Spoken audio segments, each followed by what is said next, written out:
mengenal Tuhan ini sudah biasa di telinga kita. Tidak ada sesuatu yang spektakuler, biasa saja. Tetapi ini sangat penting dan sangat menentukan, Bapak Ibu Saudara. Nah, oleh karena itu kita perlu tahu, dengan mengenal Tuhan yang benar dan berada dalam Tuhan yang benar, kita memiliki kehidupan. Sedangkan mereka yang tidak berada di dalam Tuhan yang benar, kematian yang menjadi bagian di dalam kehidupannya. Nah, Bapak Ibu Saudaraku yang dikasihi oleh Tuhan, ada banyak ajaran tentang siapa Tuhan. Ada banyak, entah kita dengar dari televisi, radio, kita dengar dari tetangga, kita dengar di media sosial. Ada banyak ajaran tentang siapa Tuhan.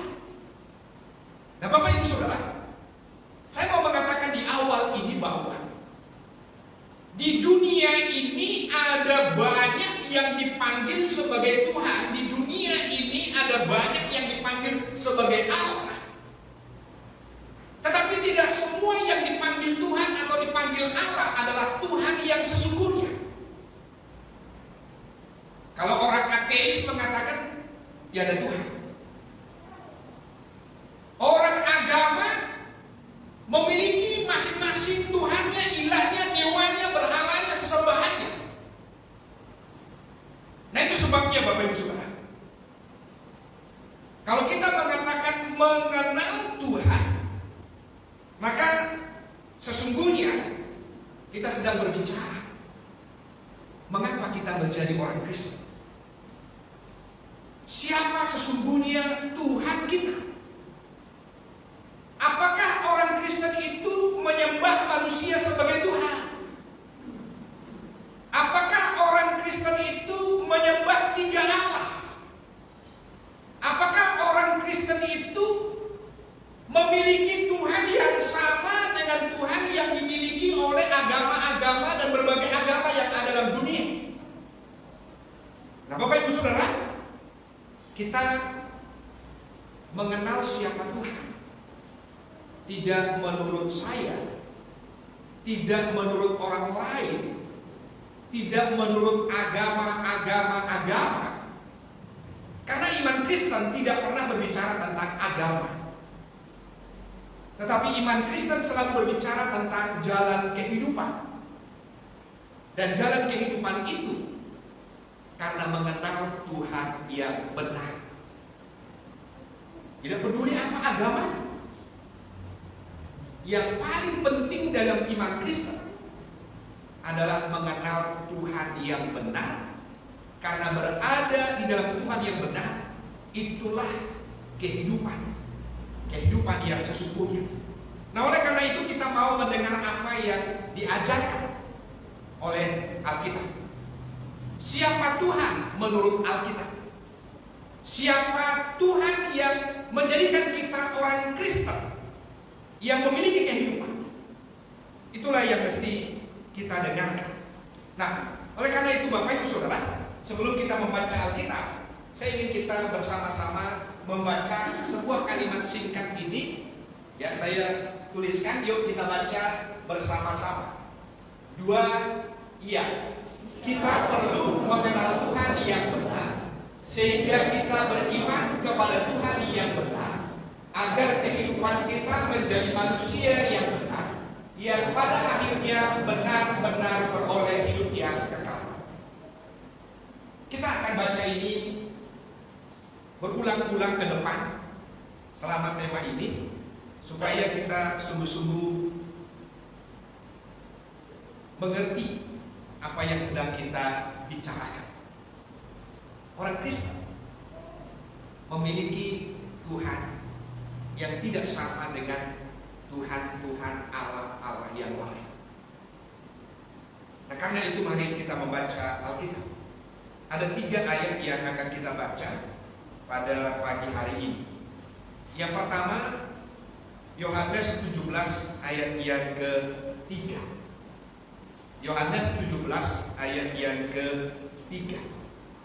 Yuk kita baca bersama-sama, ada juga di slide. 2, ya. Inilah hidup yang kekal itu, yaitu bahwa mereka mengenal Engkau satu-satunya Allah yang benar, dan mengenal Yesus Kristus yang telah Engkau utus. Nah, perhatikan kalimat yang barusan kita baca di dalam ayat ini. Mengenal Engkau satu-satunya Allah yang benar, mengenal Yesus Kristus yang telah Engkau utus. Dan itu diawali dengan kalimat, inilah hidup yang kekal itu. Nah, ayat yang kedua Bapak Ibu Saudara, mari kita baca 1 Yohanes pasal 5 ayat 20. 1 Yohanes 5 ayat 20. Kita baca lagi bersama-sama dan sudah ada di slide. 2, iya. Akan tetapi kita tahu bahwa anak Allah telah datang dan telah mengaruniakan pengertian kepada kita, supaya kita mengenal yang benar, dan kita ada di dalam yang benar, di dalam anaknya Yesus Kristus. Dia adalah Allah yang benar dan hidup yang kekal. Dia adalah Allah yang benar dan hidup yang kekal. Ini luar biasa. Nah, satu ayat lagi Bapak Ibu Saudara yang mau kita baca. Yesaya 45 ayat 5 sampai dengan ayat yang ke-6. Yuk kita baca sekali lagi. Ya. 2, iya. Akulah Tuhan dan tidak ada yang lain. Kecuali aku tidak ada Allah. Aku telah mempersenjatai engkau sekalipun engkau tidak mengenal aku, supaya orang tahu dari terbitnya matahari sampai terbenamnya bahwa tidak ada yang lain di luar aku. Akulah Tuhan dan tidak ada yang lain. Nah Bapak Ibu Saudara, ayat-ayat 3 ayat yang barusan kita baca ini, itulah sebenarnya yang saya ringkaskan menjadi kalimat yang kita baca ini. Ya. Dan ini menjadi sangat krusial. Nah, ini harus ada di dalam pikiran kita, ada di dalam hati kita, ada di dalam jiwa kita. Kita perlu mengenal Tuhan yang benar sehingga kita beriman kepada Tuhan yang benar, agar kehidupan kita menjadi manusia yang benar, yang pada akhirnya benar-benar beroleh hidup yang kekal. Nah, saya ingin Bapak Ibu Saudara secara cepat menyampaikan kepada kita 2 hal saja pada pagi hari ini yang sangat penting untuk kita ketahui. Yang pertama, ayat-ayat yang barusan kita baca menegaskan bahwa Tuhan, dialah Allah kita. Tuhan, dialah Allah kita. Hanya Dia Tuhan. Selain Dia, bukan Tuhan. Sekalipun dipanggil Tuhan, dipanggil Allah, hanya Dialah Tuhan yang menjadi Allah kita. Selain Dia, bukan Tuhan yang sesungguhnya. Nah, kita tahu Bapak Ibu Saudara, seperti yang saya sampaikan tadi, bahwa orang ateis mengatakan tidak ada Tuhan. Sebenarnya ini Saudara, Bapak Ibu Saudara, ketika orang ateis mengatakan tidak ada Tuhan, sesungguhnya ini adalah sebuah pemberontakan. Ketika orang ateis mengatakan tiada Tuhan, itu sebenarnya mau mengatakan bahwa dia tidak peduli dengan siapa Tuhan. Ketika mengatakan tiada Tuhan, orang itu sedang mengatakan biarlah aku yang mengatur kehidupanku sesuka hatiku. Nah Bapak Ibu Saudara, sekarang ini orang ateis itu semakin banyak. Bisa saja dia beragama, tapi dalam hidupnya mengatakan, oh mana ada Tuhan. Kalau orang ini berbincang-bincang dengan seseorang, dia akan mengatakan, memang pernah kamu lihat Tuhan? Dia akan selalu bertanya begitu. Oh, kalau orang orang berbicara kepada dia tentang hidup yang kekal. Memangnya kamu sudah pernah ke surga? Sepertinya kamu sudah bolak-balik surga saja. Kok yakin banget?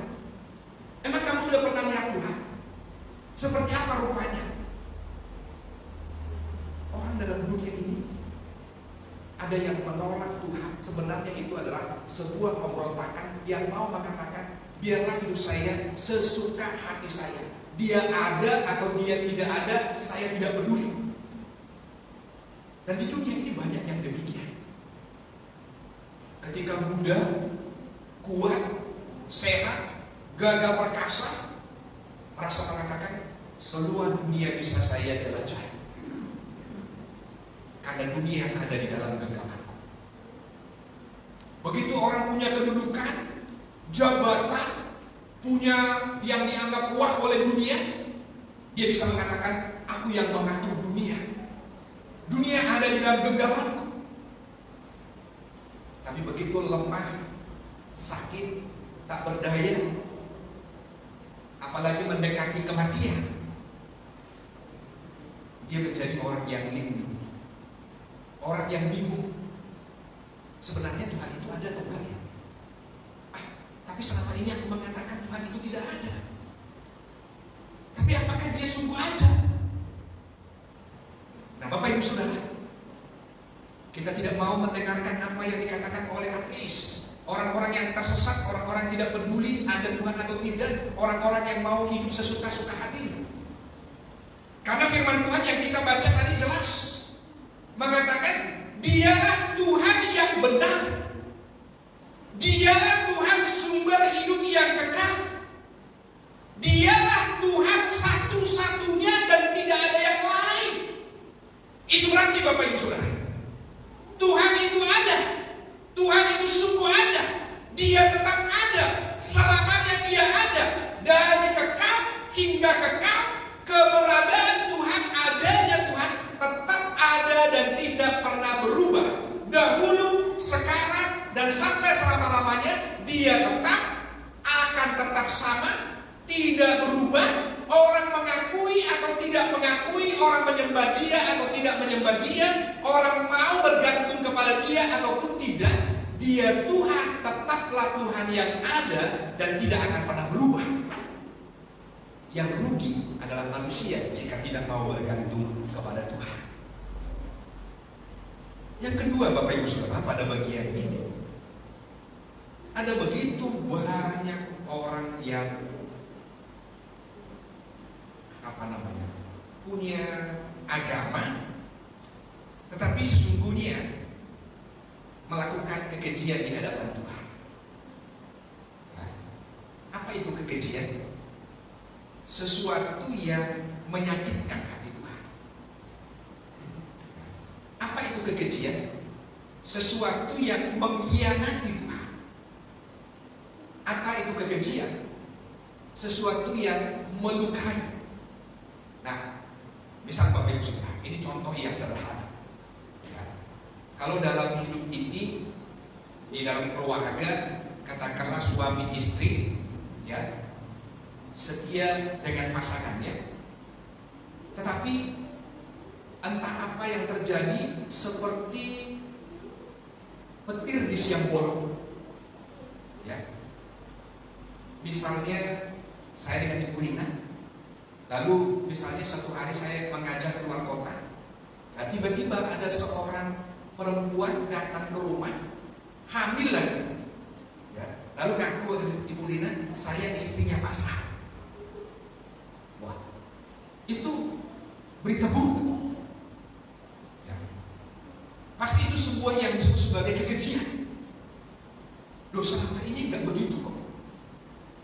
Pas di luar kota lagi kok ada datang. Nah, itu kekejian, itu pengkhianatan, itu luka hati yang dibuatnya sangat mendalam. Nah, Bapak Ibu Saudara,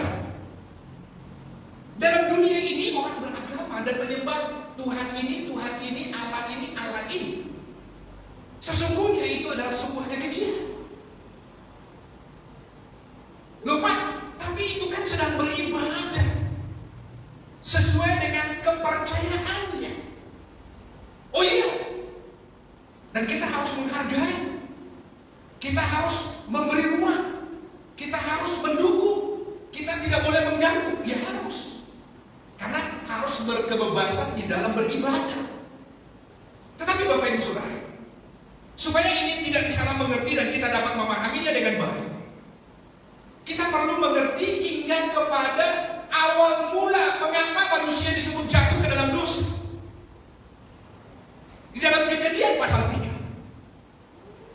Adam dan Hawa disebut jatuh ke dalam dosa bukan karena makan buah dari pohon pengetahuan yang baik dan yang jahat yang ada di tengah-tengah Taman Eden yang dilarang oleh Tuhan untuk memakannya.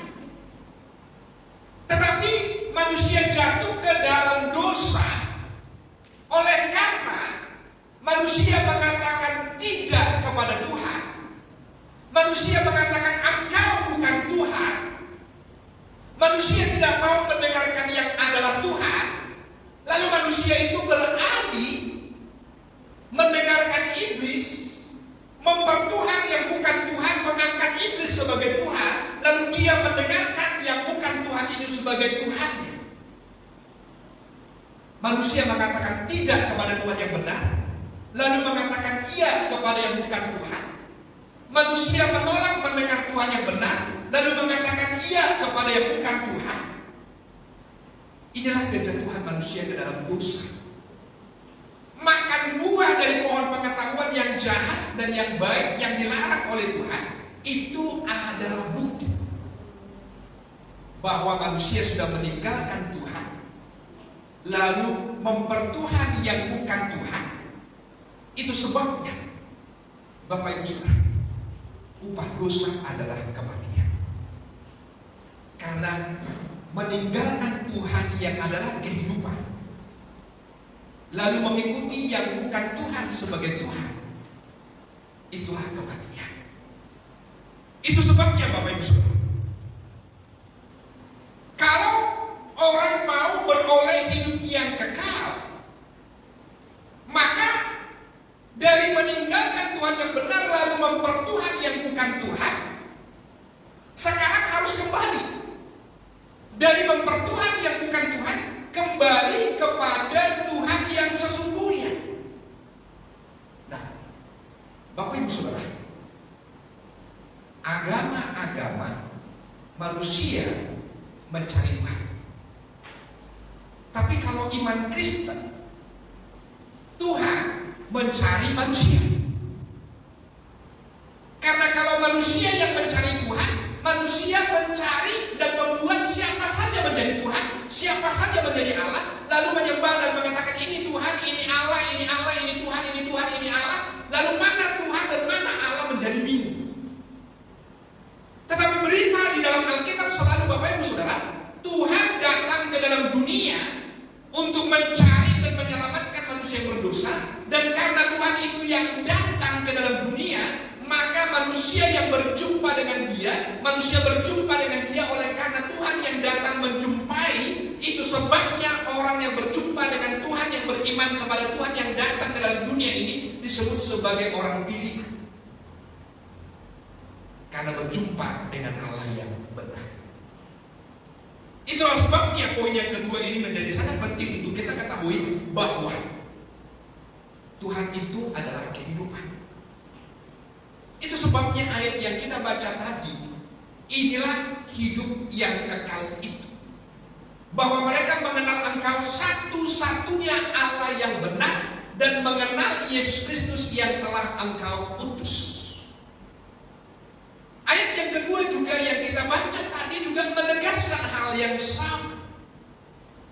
Akan tetapi kita tahu bahwa anak Allah telah datang dan telah mengaruniakan pengertian kepada kita, supaya kita mengenal yang benar dan kita ada di dalam yang benar dan di dalam anaknya Yesus Kristus. Dia adalah Allah yang benar dan hidup yang kekal. Nah, Bapak Ibu Saudara, ini bukan hanya sekedar beragama dan memiliki Tuhan, tetapi yang paling mendasar adalah mengetahui siapa Tuhan yang benar dan berada di dalam Tuhan yang benar, maka kita memiliki iman yang benar, dan itulah yang pasti membawa kepada hidup yang kekal. Perhatikan Bapak Ibu Saudara, Kejadian pasal 1 tentang kisah penciptaan. Ya, ini sangat menarik. Saya sampaikan secara singkat kepada kita. Ya, kalau baca ayat-ayat itu, ayat 11, Tuhan mengatakan, hendaklah tanah menumbuhkan tunas-tunas muda, tanah menumbuhkan tumbuh-tumbuhan. Nah, perhatikan Bapak Ibu Saudara, tanah tetaplah tanah meskipun tumbuhan tidak ada. Dia tetap tanah. Tetapi tumbuhan tanpa tanah, tumbuhan itu pasti mati. Karena tumbuhan berasal dari tanah. Kalau tidak ada tumbuhan, tanah tetap tanah. Tapi tumbuhan tanpa tanah mati. Dalam ayat berikutnya, ayat 20, hendaklah dalam air berkeriapan makhluk yang hidup. Tuhan mengatakan di dalam air, misalnya ikan, dia hidup. Air itu tetaplah air dan tetap air meskipun di dalamnya tidak ada ikan. Tetapi ikan tidak mungkin bisa hidup tanpa air. Ikan tidak mungkin hidup tanpa air. Ada cerita Bapak Ibu Saudara, ya, anak kecil, anak TK, ya, ketika berkunjung ke rumah omnya, ternyata di rumah omnya, di halamannya itu ada kolam ikan, dan ada satu ekor ikan di situ yang menarik perhatiannya, dilihatnya berenang. Tapi bagi si anak itu, ikan itu tidak berenang. Dia mengatakan dalam dirinya, ikan bagus, kasihan tenggelam. Ikannya kok tenggelam?